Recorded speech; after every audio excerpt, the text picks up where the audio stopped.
Providence. I actually went to Providence, Rhode Island before. I'm very impressive.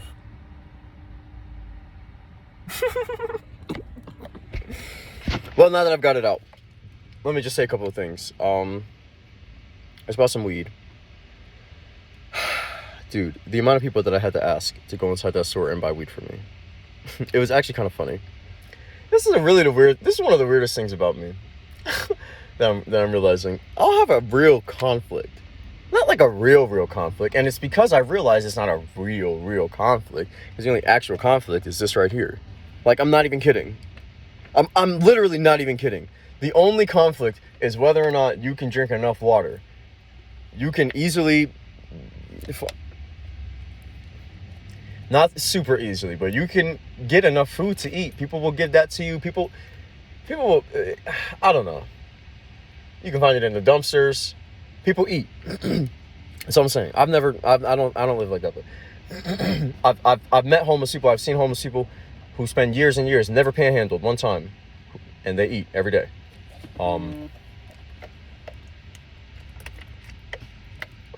I've stopped them on the street to offer them food, to interrupt their garbage rummaging or whatever, and give them something. And anyway, well, no, not anyway. I remember there was a man. His name was Stanley. He lived in Seattle. He's a tall black guy. He usually has tattered clothing on, and he just hollers and screams and yells out into the sky and down at the ground. And he's really worked up. I remember him.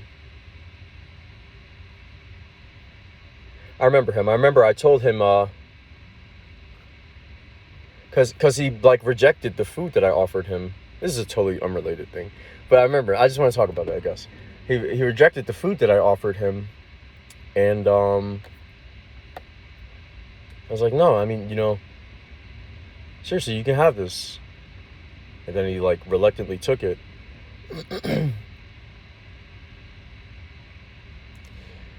And so I asked him his name. He's like, Stanley.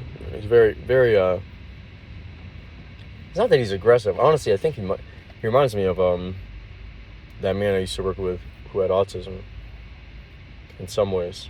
I've always wondered what that guy's life would have been like if, even though the program that he was being, the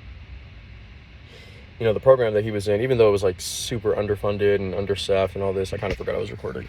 The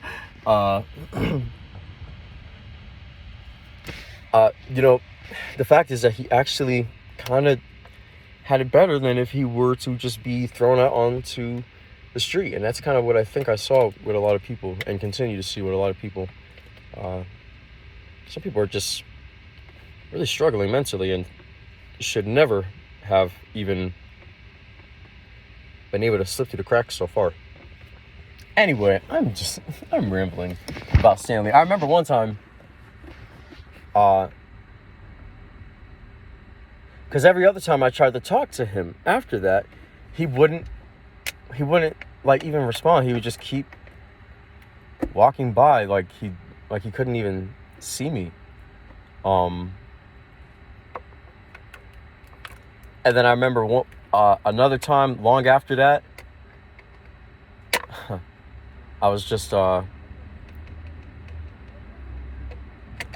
don't remember where I was. Maybe I think I was near my RV, and I saw him walking by, a couple blocks down, doing his thing, ripping his hair out and screaming and yelling, and he just screams things like, fuck! Like, I don't know, maybe he's not, I don't know what his deal is. But I remember, and it's so interesting because he would yell it out, and then he would just go back to totally normally walking through the streets.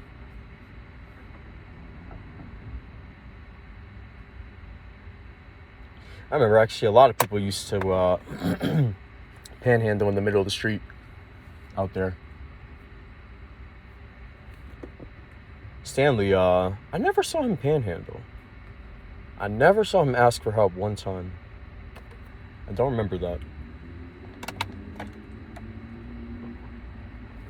But anyway, I do remember one time I was just like, "Hey, Stanley." And he threw his hand up and he was like, "Hey."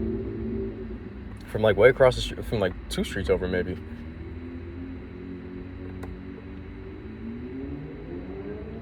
And then he just like kept on walking. That was like a super unrelated point about something that doesn't even fucking matter actually. Because my point that I was trying to make was that I got some weed, walking back and forth, asking people, "Hey, can you go up in here? I'll give you $10.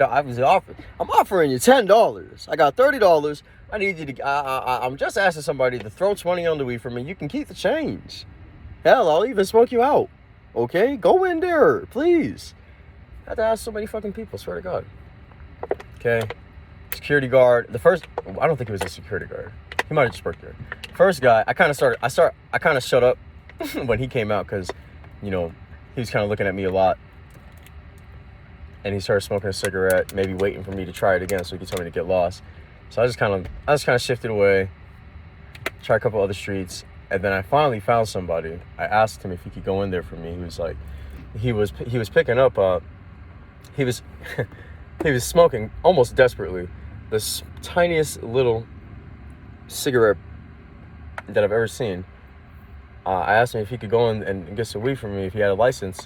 And he was like, "Yeah, oh my gosh, yeah. Can you? Do you think you could smoke me out?" I'm like, "Yeah, absolutely, dude.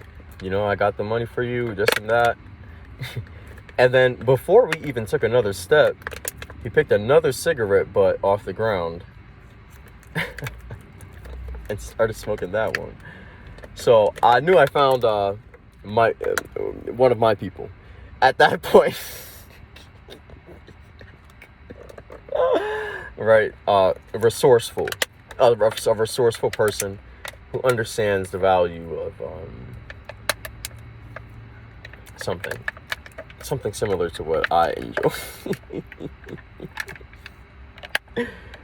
Yeah, he went in there, he got me some weed. I saw a dude in a tie-dye shirt. He looked like and this is the thing, because you always wonder who would actually do this for me. I kind of assume black people would, not really, not more or less, but just one. I haven't even really seen that many black people in Colorado, but it's just not necessarily. I'm not gonna chastise them for that. Actually, I think a Mexican dude, he stopped me on the street while I was stopping people on the street to try to trade me my skateboard for like 3 like slabs of wax.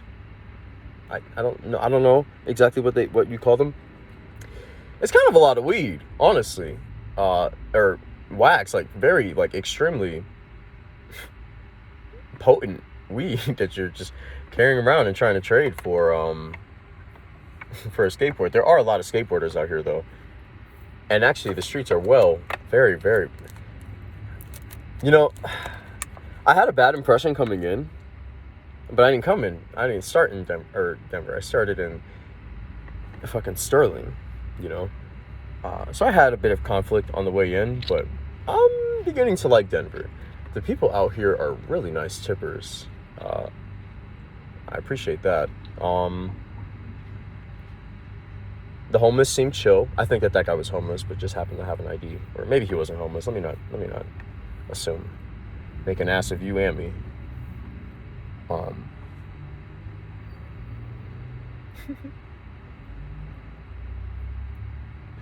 What can I say?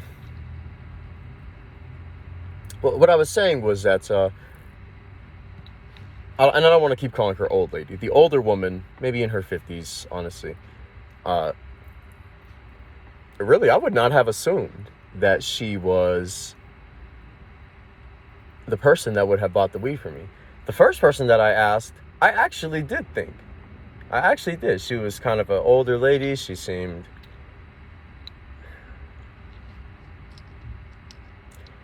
The lady that did buy me the weed seemed a bit more affluent. The first lady said she has a grandkid, a 3-year-old granddaughter. She can't be dealing with that type of shit.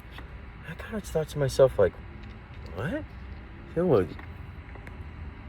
Dealing with what type of shit? Dealing with going into the weed store that you were already going into to buy weed from me? I mean, they're not gonna, I don't think, maybe. But I really don't think that you're gonna get in a whole lot of trouble for that. I don't think they're even gonna call the cops. They might ban you. I'll give you that. I will say that. They could say, you can never come here again. You did something wrong. But, I mean, don't be super obvious about it. I don't know. Anyway, not the point. Second dude, he was actually inside the store. I just went in. I have an old ID from a wallet because I lost my wallet.